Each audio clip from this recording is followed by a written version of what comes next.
Hello, welcome. So today we're going to be looking at some r/best of Redditor updates. So if that sounds like something you'd be into, please do stick around and enjoy. Anyway, let's get into it. Oh, and don't forget to like and subscribe, please. Thank you. Okay, first story was shared to the subreddit by Direct Caterpillar 77, and the title is I, 32M, have been sleeping with my best friend, 32F. And for 2 weeks, I'm assuming that's going to say for 2 weeks. And I think we've been dating for 10 years and never realised it. Sounds about right. So, of course, Direct Caterpillar was not the original poster. Original poster is on the screen. And it was originally posted August 11th, 2016. Let's get into it, shall we? So me and Sophie have been best friends since like the first grade. She was my next door neighbour growing up. We went to the same college and got jobs in the same city. And we've been roommates since we were like 25. So, typing this, it almost seems like we've been a couple all along, but I've never really thought of her sexually since we were teenagers. She had a boyfriend at like 17 and they were really in love with each other, and I was good friends with him. But unfortunately, he drowned. Flippin' heck, like a week after we graduated high school. That's really sad. She was obviously a wreck, and I helped her as much as I could to get through it, and in the process, we pretty much became inseparable. It's not like one of us was clinging to the other, it was completely mutual. We liked the same things, we have the same interests, and did stuff together all the time. When she was having a hard time sleeping because of Rick's drowning, she'd asked to come over because she didn't want to be alone, and I, of course, was there for her. Eventually, we graduated and decided to get jobs in the same city, and eventually after that, we decided to move in together as roommates because we save a ton of money, and we were always hanging out together anyway. Now I realise that basically, I think we've been a couple, except we just didn't have S. Of course, she would have a guy over sometimes, but it was never really serious, and the same with me. I dated a bit, but never really felt a connection with any of them. So about 2 weeks ago, we were watching wrestling, like we do every week, and she started softly crying. We're sitting like inches from each other on the couch, so of course I put my arm around her and asked if she's okay, and if she needs to talk. Basically, she's been having a hard time finding a guy, and she's really upset. She's always been kind of thick, but now she's pretty chubby. For a minute, right, okay, so thick to me, and it always will be. Thick is what I've always known as someone who is, like, stupid. So this new thing, or I suppose it's not that new, but it confuses me every time. But now she's pretty chubby, nothing wrong with that, and says that attractive guys don't want to sleep with her anymore. So, I'm trying to be supportive and stuff, and I wasn't lying.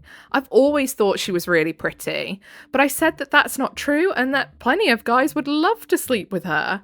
She's not a prude or anything, and we always make crude jokes to each other, and I said something like, if I weren't like the best friend ever, I'd have been trying to f*** you for the past 10 years. Oh, you knew what you were doing with that.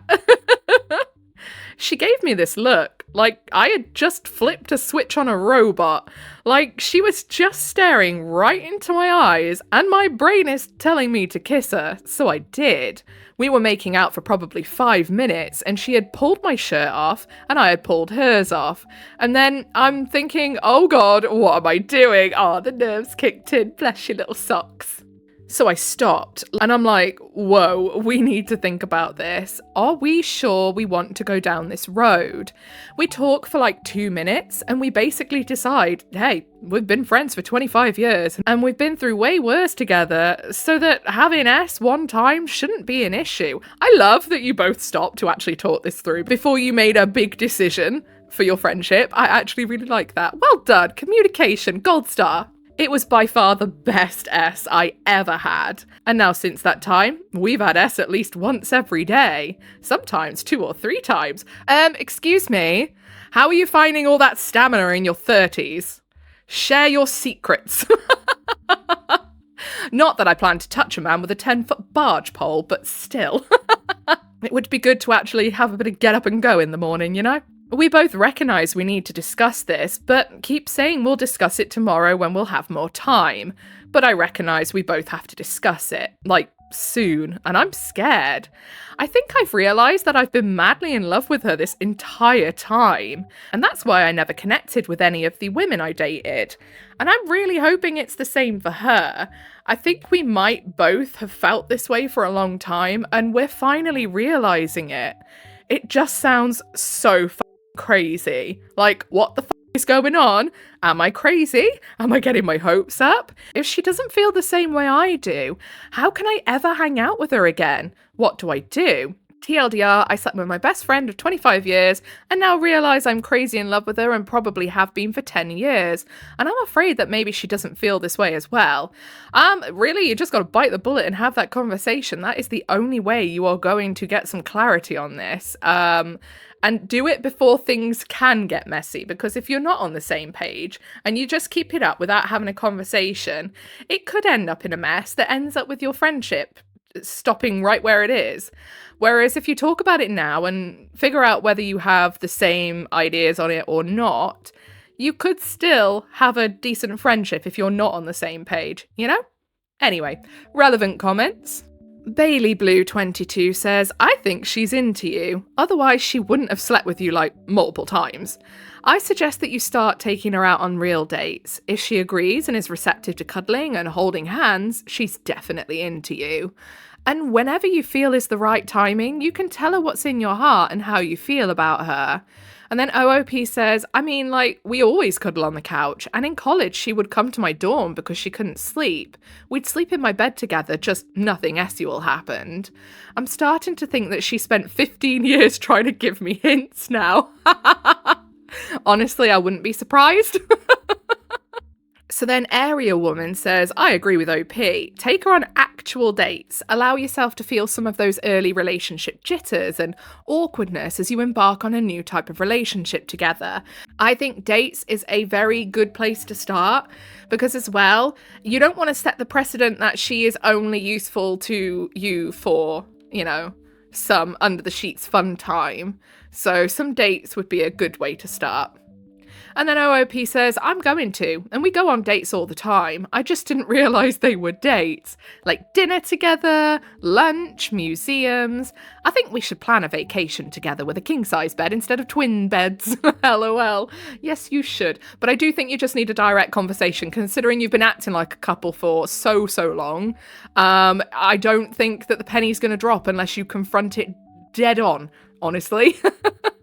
So then Wonderlander says, this is adorable. It sounds like you guys are basically in the perfect position for this to happen. Are you worried expectations will change if you become an official couple? Maybe pick an evening once a week to do a serious check-in with each other, where you each have an open floor to bring up any concerns or thoughts you have had about this shift in your relationship. Good idea. And have fun. I bet all your friends are going to be like, geez, guys, finally! Yeah, literally, I can just imagine that all the friends have like a bet on and someone's about to win big. So OOP then says, both of our parents are always joking with us about when are we going to give them grandkids, but both of us are firmly child-free, so we always use that defence and don't stress that we aren't a couple. I think I really am the only one who didn't realise I'm in love with her. I feel like an idiot. Oh, bless ya. I always say if I was to get in a relationship, it'd have to sneak up on me. I'd have to not know it was happening, because otherwise it's just not going to happen. Edit. I just got home from work. She gets home in a bit. I think I'm just going to sit her down and lay it all out there. I'm so stressed out by not knowing. Good idea. OOP updated the next day, August 12th, 2016. Edit 2 with an update. So, she got home and I told her we need to talk, and she seemed disappointed. So I was really bummed. Like, she looked like she wanted to cry. She thinks you're going to call it all off. I'm calling it now. She thinks he's going to go, we need to talk. Actually, I'm really not into you and we need to stop this. That's what she's thinking, I feel. But I said, please just let me say what I need to say and then we can go from there. I told her that since we had started having S, I've realised that I've been in love with her for a really long time and that I didn't realise it. And then she started trying to hold back tears and I got the worst knot in my stomach and thought that I was literally going to puke. I told her it's okay if she doesn't feel the same and I would always be there for her as a friend and would try my best not to let my feelings get in the way. But now that it's out there, I guess there isn't any going back. She told me to stop, and she was crying now. I stopped, and it felt like an eternity just sitting there. I couldn't even look her in the face. Then she just kind of wrapped her arms around me and buried her face in my chest and was sobbing. I'm sitting there confused, trying to figure out if this is good or horrible. Finally, she looks up at me and says that she's been waiting for me to say that since college, and that the reason she was crying with me on the couch the other week was because she thought that it had been long enough and it wasn't going to happen, and that's why she kept trying to put off having a talk after we started having S, because she thought that that was the closest we'd come to being a couple. Now we are waiting for our Chinese food to come after awesome S. Thanks so much for the advice and getting me to finally say something. Well, that's very rom-com coded, isn't it? Bless. Like, to be fair, I could absolutely see that happening. I really could, because like I say, I would not understand if someone was into me. I wouldn't get it unless they literally looked me dead in the eye and was like, "You stupid idiot, I am into you." And even then I'd be like, is there something you're trying to tell me? I don't know how I've had 2 kids, by the way. I really don't understand. Tripped and fell. So down in the comments, Porfirio says, "Guys, there's this girl with whom I've been inseparable for over a decade. We also live together, go out together, have the same hobbies, and have been sleeping together every day.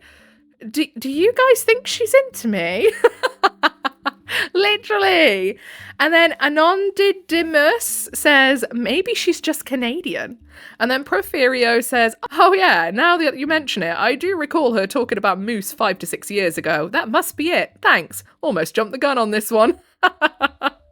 Now, I was going to do another Best of Redditor update story, but the only one I have saved looks kind of long, and I feel like it would be 1, a nightmare to edit, and 2, just go well over the time. So let's have a look at what other stories we have. Oh, we have an Am I the Devil we can read. We'll do that. So, am I the devil for getting upset when my wife had another man in the delivery room? Last month, my 28M wife, 25F, called me in a frenzy telling me that her water broke and that she was going into labour. This was incredibly shocking to both of us because she was still early on in the pregnancy. The problem with that is that I was already on the road, about 30 minutes away, tending to my mother. Oh, for fuck's sake, what is wrong with these mummies, boys? Get a life. Go to your wife. Oh, that rhymed. I'm a poet and I didn't know it. I'm really not. But go to your wife, you absolute buffoon, who had just called me to tell me that she was in an accident. Not a significant one, but it still shook her up. I told my wife to call an ambulance because I would not be turning around to drive her to the hospital and witness her birth.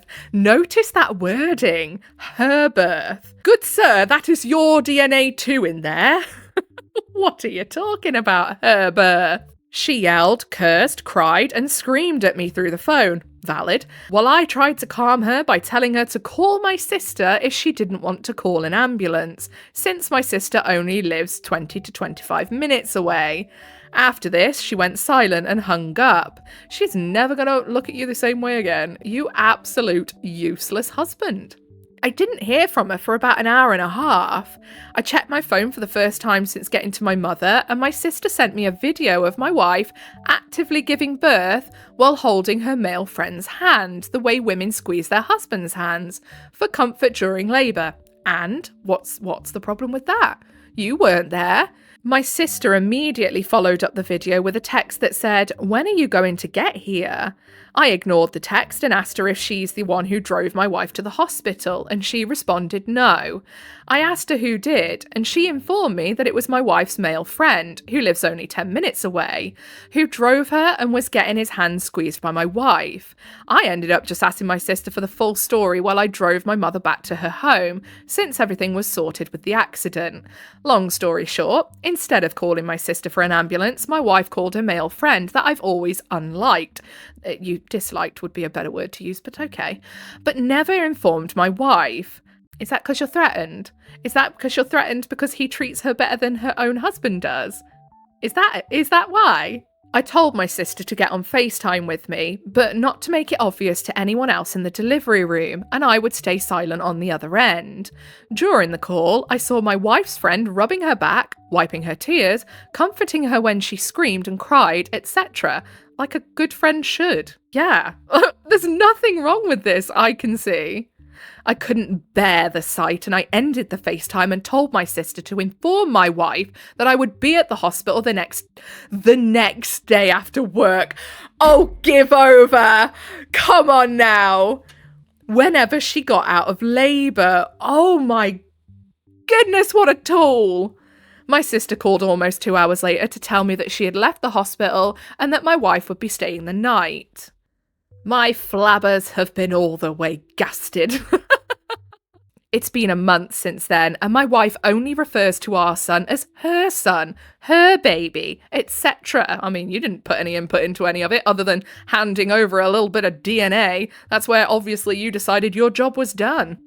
And you know, the role of a parent is to parent. It is an active role that continues on forever. Shocker, I know. I've tried to get closer to her by sitting down and trying to have a deep conversation about our family's future, and she flat out told me that she was never having another child with me after what happened, which deeply hurt me, boo-hoo. Last week I heard my wife on the phone talking about who would be a godfathers and mothers to our son. She told whoever was on the other end that she would be choosing the male friend as the godfather because he was there for me when stupid husband couldn't care less. This post is all over the place, but let me know if I overreacted in the argument when I saw her in the delivery room after she gave birth. Yes, you did. Or if anyone knows how to fix my marriage and my family. I mean, you've done a pretty good job of making sure it's irreparable, you know. I'm impressed almost by the stupidity and audacity on this bitch. And this bitch being the OP, by the way, not the wife, just to clarify. Edit. No, this isn't rage bait. Could have fooled me because it feels very aggravating, to be fair. I mean, I don't actually think he's actively trying to rage bait. I fully believe that someone could be this stupid because I have met people outside, you know. I have been in the social areas. I understand people can be that thick. But like this literally is kind of like a post that makes you want to rage. But it's not rage bait. Look at that. I genuinely need advice. Sorry if the wording made it seem that way. I also didn't know the accident was minor until I arrived. And everyone suggesting that we get a divorce doesn't know the meaning of dedication of marriage and family. Come off it. Friggin' hell, pull the other one, it's got bastard bells on. You have no idea what the meaning of dedication and family is. What are you talking about? Being dedicated to your marriage and family does not mean just happening to be a ghost that floats in the background. Like, you have to partake. If you have questions, please message me if you want me to answer. I have many questions, but this was like a while ago, so I don't think they'll get answered. So we'll just have a little peek on what the comments say, shall we? The bodyguard says, this has to be fiction, because there's no way you're this damn obtuse. Some of them can be this damn obtuse and self-centered, unfortunately. And then Reddit Pusiger? I don't know. It's that or OP is a gigantic simpleton. Jesus Christ, I think it's the latter option of those, to be honest. Like, what the hell? Imagine being like, so Reddit, am I wrong? And then having a go at people who are like saying, yeah, we hope she divorces you by saying, you don't understand the sanctity and dedication of marriage. Neither do you, my mate. You have no idea. Okay, so I'm sure I have thoroughly annoyed you with that post, that last one, because I know I annoyed myself with it, my goodness. But yeah, if you made it all the way to the end with me, then I appreciate you very, very much. Go and have a nice chill drink or something just to calm down. No booze, be good, it's the middle of the day. Don't forget to leave a little like, subscribe, notifications on. That is your initiation into the Coven Void. Welcome. Whatever it is you're doing for the day, I hope you have a really good rest of the day. Goodbye.